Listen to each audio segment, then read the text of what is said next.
Question is that जब एक इंसान घर छोड़ के आधी रात को निकल रहा है, सिद्धार्थ से वो बुद्ध, गौतम बुद्ध बन सकता है, तो अगर कोई दूसरा इंसान अपने घर से अपनी बीवी को छोड़ के अगर निकला है तो उसके पर्सनल लाइफ पे,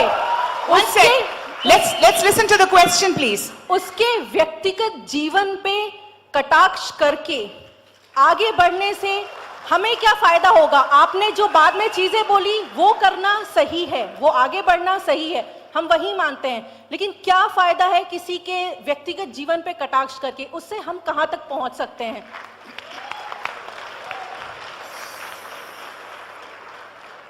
सबसे पहली बात तो बहुत बहुत शुक्रिया आपका। आपने कहा कि आप वहीं से हैं जहां से मैं हूं। मुसाफिर हूं यारों, ना घर है ना ठिकाना। हिंदुस्तान है, कहीं के भी हो सकते हैं हम लोग, उसमें कोई दिक्कत नहीं है।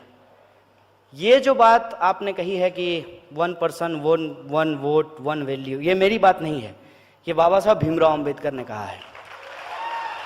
और जो मूल प्रश्न है आपका कि किसी भी इंसान के व्यक्तिगत जीवन पे कटाक्ष क्यों करते हैं, बिल्कुल नहीं करना चाहिए जब तक वो जीवन व्यक्तिगत है।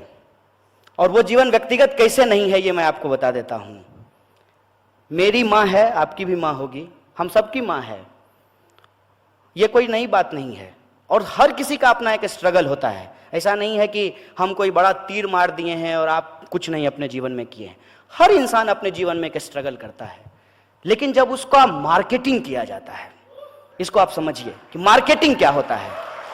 मार्केटिंग ये होता है कि आप कितने भी नालायक क्यों ना हो, नोटबंदी के बाद अगर आपकी मां 90 बरस की होगी तो आप उसको एटीएम के बाहर नहीं खड़ा करेंगे, ये मेरा भरोसा है। लेकिन अगर 90 साल की मां को कोई अगर एटीएम के बाहर खड़ा कर दे तो ये व्यक्तिगत बात नहीं है, ये मार्केटिंग